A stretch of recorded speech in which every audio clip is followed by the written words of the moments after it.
coconut pancakes from Sri Lanka, street food with UNESCO recognition, and a chicken dish that may or may not be a national dish. This week, we're in Singapore.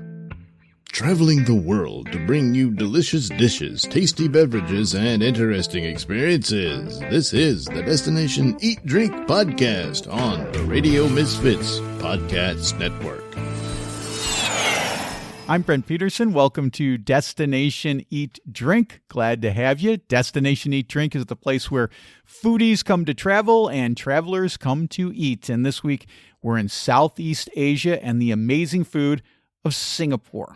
But first, if you love food and travel, the Destination Eat Drink Foodie Travel Guides are now available as ebooks. I've got 24 ebooks for cities all over Portugal and Spain, including Lisbon, Porto, Seville, San Sebastian, and lots of other lesser-known but equally delicious cities.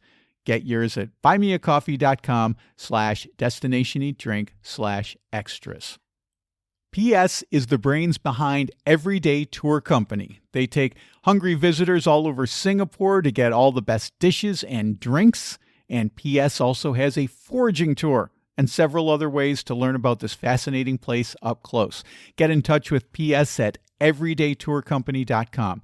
PS and I talk about Singapore as a crossroads country where Chinese, Indian, and Malaysian cuisine all influence local gastronomy.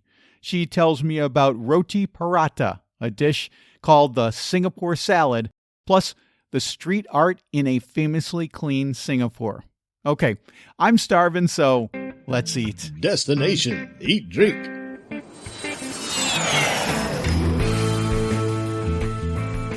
PS from Everyday Tour Company. Welcome to Destination Eat Drink. Today we're going to talk about food and drink in Singapore. I'm really looking forward to it. Thank you so much, Brent. It was so nice to, so nice to speak to you. And food is just really one of my, it is my biggest passion. So super excited to talk to you today. Me too. Okay. So let's talk about Singapore. But first of all, just give us an idea. Where is Singapore? It's, I don't know a ton about it. I do know it's more of a city-state. But tell me a little bit about it for people who aren't familiar with Singapore. What can you say to us? Sure. So Singapore is located within Southeast Asia. So really very much. I always like to put it, if you know where Thailand is, you go down south, you get Malaysia, and you just go all the way south, right on the equator. There's this island, country, city, all in one. That's Singapore. In terms of a geographical size, we're talking about approximately 51 kilometers by 25 kilometers. And in terms of in miles, that would be about 31 miles east to west, 17 miles north to south. So that's Singapore for you. Not the biggest place, but so diverse. So it's an incredible city. In the United States, I lived in Rhode Island for many years, and that's the smallest state in the United States. And from your description, it's about the same size. So for folks who are thinking about what the size is, maybe about the size of Rhode Island or maybe about the size of Chicago in the suburbs or something like that. You guys at Everyday Tour Company, you do the thing that I'm really fascinated with in Singapore is the street food and the so-called hawker trail. And you guys do a tour based on the hawker trail and the street food. What is the main takeaway when you have visitors come and visit? What is their thing that they say, oh, I'm so surprised with that, or I love that so much? So, and before I go into that, maybe it would be really nice to talk about how the street food came to be. Yes. Really very much. When we talk about street food in Singapore, it's a very, very special. It's a really super special thing in Singapore. So special that it's actually inscribed on the UNESCO Intangible Cultural Heritage. So really very much street food in Singapore is when we talk about street food, it is really about a collation of different types of food coming together. So Singapore, like the United States, is a cultural melting pot. We have 3 big communities in Singapore. There'll be the Chinese, the Malays, and the Indians. And the street food culture It's really defined by what we call a hawker center. It was think of it like a local market. And within this local market, you have all these different stalls, all selling you very, very delicious, very, very accessible food.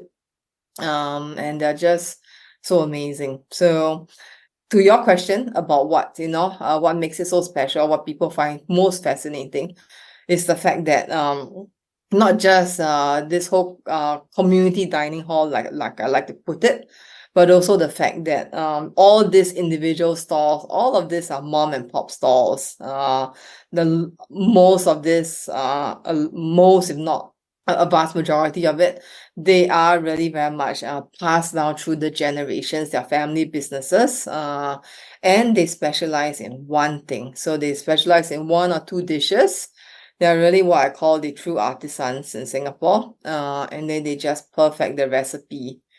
So you have it's not just about food, but it's just eating, 50 years of goodness, 40, 50 years of goodness in one dish. So I think that is just so incredible.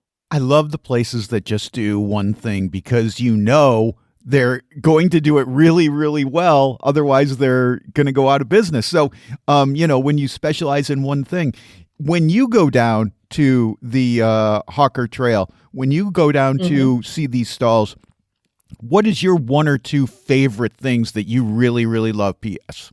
Right. So many things I love, and trying to narrow it down to some top few favorites. I think one of it, I think very importantly, it kind of relates to what I just talked about. The whole fact that when you have when we do this hawker trails, it is of course clearly is about the food. But other than that, we always like to share the stories, the people behind the food, like how they why do they a bit of a backstory, why do they do this? We tell the story of the city through the people, and I think that's just so immensely fascinating because it is about sharing. It is about sharing all these artisans, I like to always call them, and just tell their stories, their struggles, and how did this food come to be. And that is something that I think is very, very important in the work that we do doing street food tours. So that'll be the first thing. And I guess the second thing is also that I think that is super important is that the fact that this street food, like what I mentioned, it is their house within a market, a hawker center. We call it hawker centers. And I'm happy to share why we call it hawker centers, because that's a question we get asked a lot. But also because of the fact that if you think about it, it's a bit like Singapore within the market, because you see people of all the different ethnicities coming together. You have what I just shared with you, the Chinese, the Malays. You find in the Indian food within the market, you find vegan, you find vegetarian, you find halal food, you find gluten-free food, and it's just a market for everybody. So I think it's very, very inclusive. It's a place where it's not just where people come and eat, but it's also a place where people socialize. So you think about it, it's a bit of like an unofficial living room in Singapore. So that's how, that's what I think is so interesting about this street food culture in Singapore. I do want to talk about this multiculturalism and specifically, the Malaysians and the Chinese and what their influence is. But I'm wondering, is there, because one thing that's fascinating when you live in these crossroad places is that dishes and ingredients will come from a different place to the new place, but then they change a little bit to kind of reflect the local culture and the local ingredients that are available. Can you think of any dishes like that have come to Singapore, maybe from India or China or Malaysia or wherever, and changed over time to kind of reflect the local tastes and the local culture? Oh, for sure, for sure. So, and that's I know so many dishes come to mind. But I would like to talk about this very South Indian breakfast dish. It's called the string hoppers or appams. You find them very, very common breakfast food in South India and Sri Lanka. And if you were to go there and have, this breakfast dish, okay, but maybe I'll talk about this. It is this breakfast dish it is actually think of it like a coconut pancake. So it's made from fermented rice, coconut milk, and they made it into a pancake like shape. And they traditionally will serve it with stew, curries, etc. So that'll be how it'll be eaten in India, South India. But then coming to Singapore, then we have a very local spin on it. So the Singapore version is that we'll have it not as a savory dish that I just shared, but then we'll have it in we'll have it as a sweet. It's a think of it like a sweet coconut pancake. So we'll eat it with some coconut milk and some sugar. So it's a local sugar. Then when you eat it, it's just wow, mind blowing. So that is one example. Yeah, there's so many other examples, but I think this is a very, very good example of how what you just talked about, Brent, when things come through here, they evolve due to the availability of ingredients available to people's that not adapt to people's taste buds, etc. We're talking about food from India that's come to Singapore. What are some other Indian dishes that we might find, whether it's on the Hawker Trail or whether it's somewhere else in Singapore, that you think are especially interesting? So we also have this another dish that I'd like to also share with you. It is very, very uniquely Singapore. It's called the Roti Parata. It is a very traditional Singapore breakfast dish. In fact, we have to Google like top 5 Singaporean breakfast. This dish will definitely come up. And actually, this is something that holds so many personal connections to me because I can say that half my body is filled by roti prata. So yes. And this dish has its origins also in South India because when you think about it, the early migration patterns of the Indians in Singapore came from the south. So a lot of our food early on, a lot of the Indian food in Singapore were a bit more southern Indian. So this roti prata is very unique to Singapore. It's something that you don't want. I mean, you will find a similar version in South India. Again, very similar story. The because of the South Indian migration to this part of the world, they brought with them their food, and one of it was the paratha. So what happened was that they evolved based on the ingredients that was available. How they cooked it was also adapted, and today we have this dish called roti prata. I'll just round it up by talking about another dish. It's called the rojak. Okay, rojak is a dish that you'll find in Singapore only. It doesn't even exist in India. So, and this is a very, very interesting dish because if the name itself, rojak, the word rojak, Rojak, actually means mix. It is a Malay word called mix. And I always like to refer to this as the Singapore salad. In fact, if you were to go on Instagram, we actually, did a short reel about it to talk about this dish. And this is a dish that is again started by it was invented, if you could say, by the Indians in Singapore. But they took ingredients from the different communities, ethnic communities, the Chinese, the Malays, the Europeans, etc., and made it a very, very uniquely Singaporean dish. As I was researching about Singapore, knowing that I would be talking to you, PS, I saw this, speaking of Chinese food, I saw this chicken rice dish And some Yeah. folks said that it's considered the national dish of Singapore. I don't know whether you agree with that or not, but could you talk about the chicken rice dish that's so popular in Singapore? Yes, of course. So yes, so this chicken rice is yes, it's a definite crowd favorite. It is one of those like must try dishes in Singapore. When you come to Singapore, national dish. Well, very I'll say that it is definitely ranks very highly. It's personally I do think yes, it's a national dish. And maybe I can just share with you about the this chicken rice. It is this Singapore chicken rice is very unique to this to the city as well. Again, we are talking about the migration patterns of the Southern Chinese. So this is actually this group of Southern Chinese. They are known as the Hainanese. They actually come from this island in southern China called the Hainan Islands. So they have a very, very similar chicken rice dish in Hainan Island. So they brought it down, again, very similar to what we just talked about.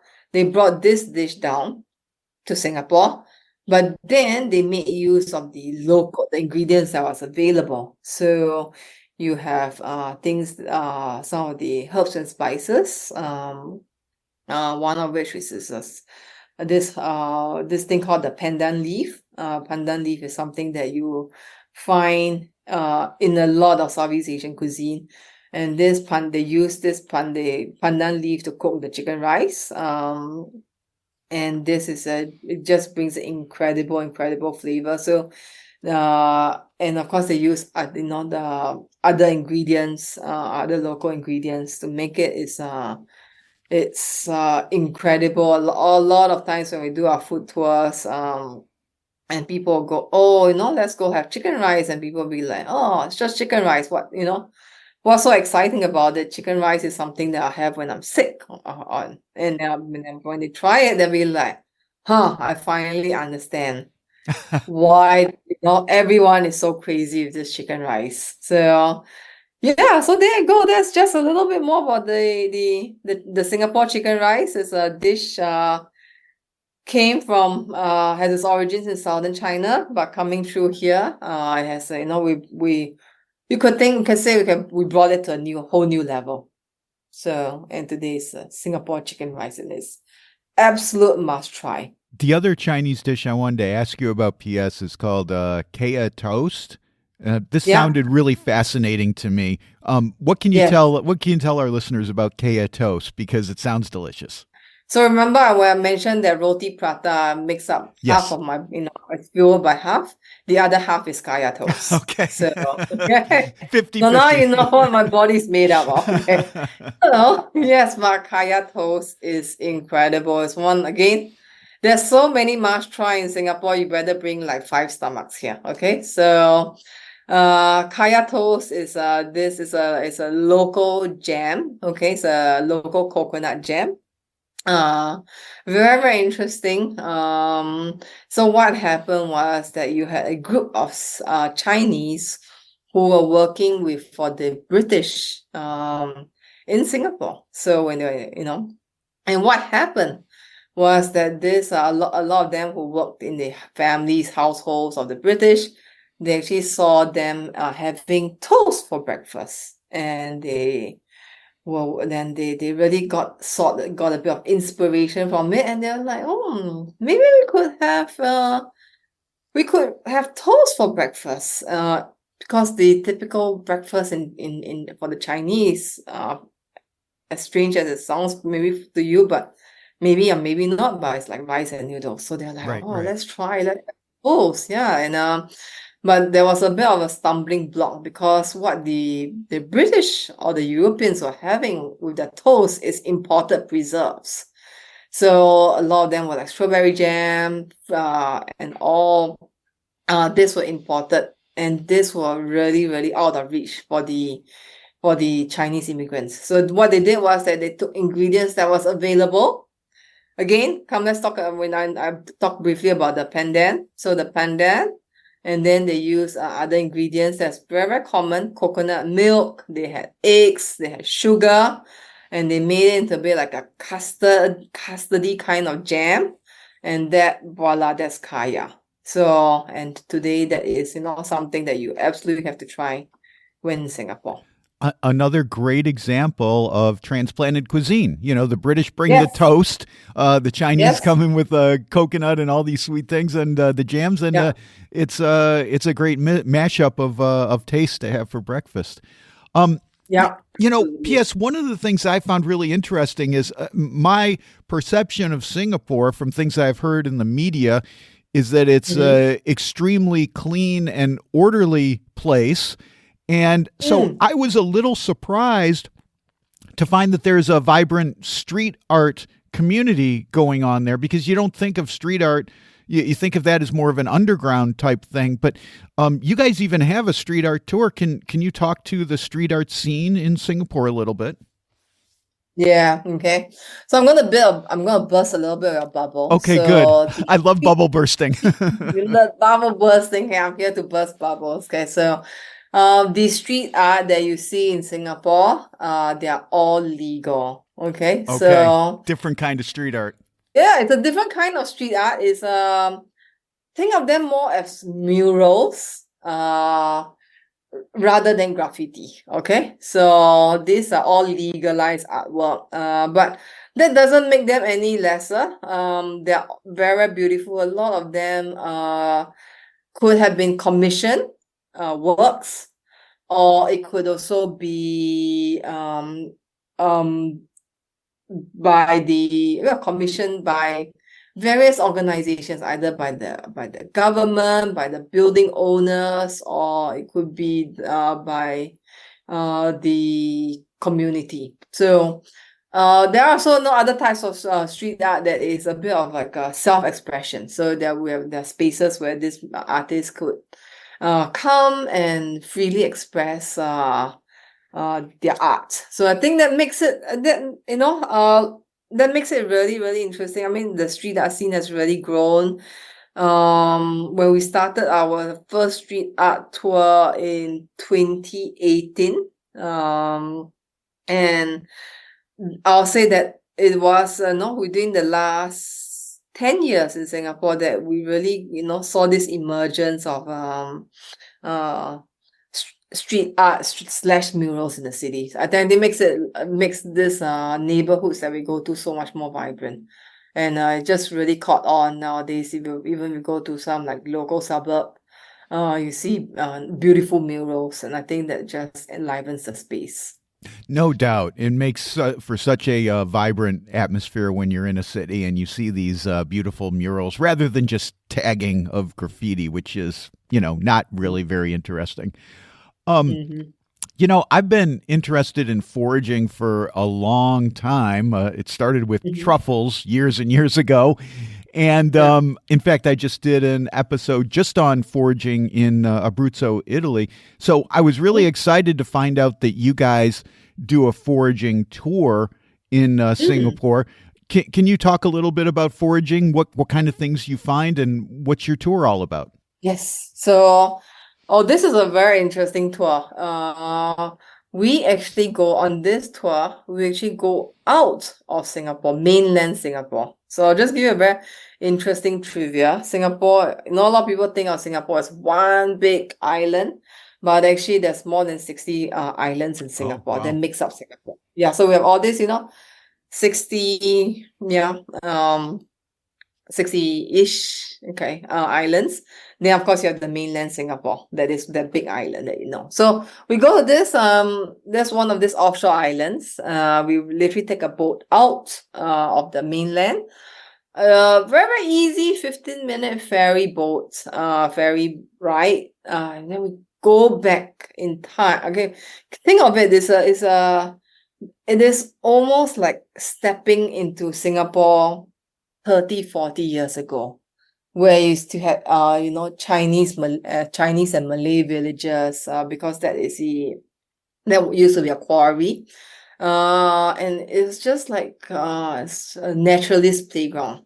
So over there, we see a lot of local edibles because this place has been so well preserved. And really very much the whole intent is to just keep it as a very special part of the city. And that's where we have our, we actually have this guy who does this edibles tour. It's so famous. He's like been on TV, he's on a newspaper. When you talk about, foraging, he's like, his name will definitely come up. So we have him to guide you through, and identify, what are some of the local plants that you can eat. I mean, that you can pick out, and how do you use them in the local cuisine, how you could, how their medicinal properties, and even, you'll get to taste them because we are, pre-prepare some small little canopies for you to try. So it's not just about seeing the plants, I mean, seeing the things that you forage, but also tasting them. I think that's just complete experience. So that is that's a little bit more of our, edibles tour.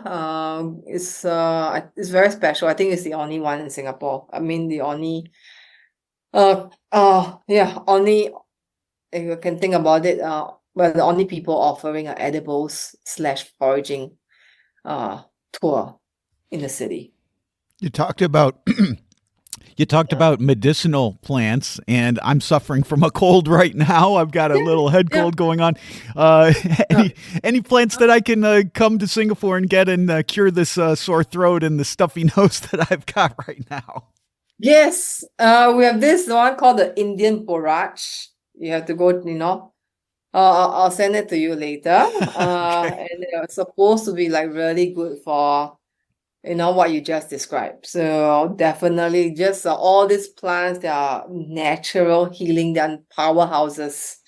And all the indigenous community have been using all this as a pharmacy, if you could put it. So definitely we have something for you, Brent. Not only does it taste delicious, but it also is good for you and makes you feel better. So I like that a lot. Yeah. Well, P.S. from Everyday Tour Company, it's been delightful talking to you. I encourage folks, if they're going to go to Singapore, do the food tour, do the street food tour with you guys. It'll be eye-opening, as this conversation has been. It's been really, I think, a unique place, Singapore, and folks should get out there and enjoy it. What's your website address? Oh, so it's very, very easy. It's called www.everydaytourcompany.com. So we tell, stories about everyday Singapore. We like to show you and just help you appreciate a deeper sense of Singapore away from the usual touristic sites. So, but thank you, Brent. It's been, fabulous, so wonderful, for you to take time out, to speak with me. I really love sharing about Singapore's food culture. So please, let me know if you have any other questions, and always happy to, to speak more if you ever need anything else. Okay, that's P.S. from Everyday Tour Company. Book your tour at everydaytourcompany.com. And over at my Substack, I've got more from my interview with P.S., like the wet markets of Singapore.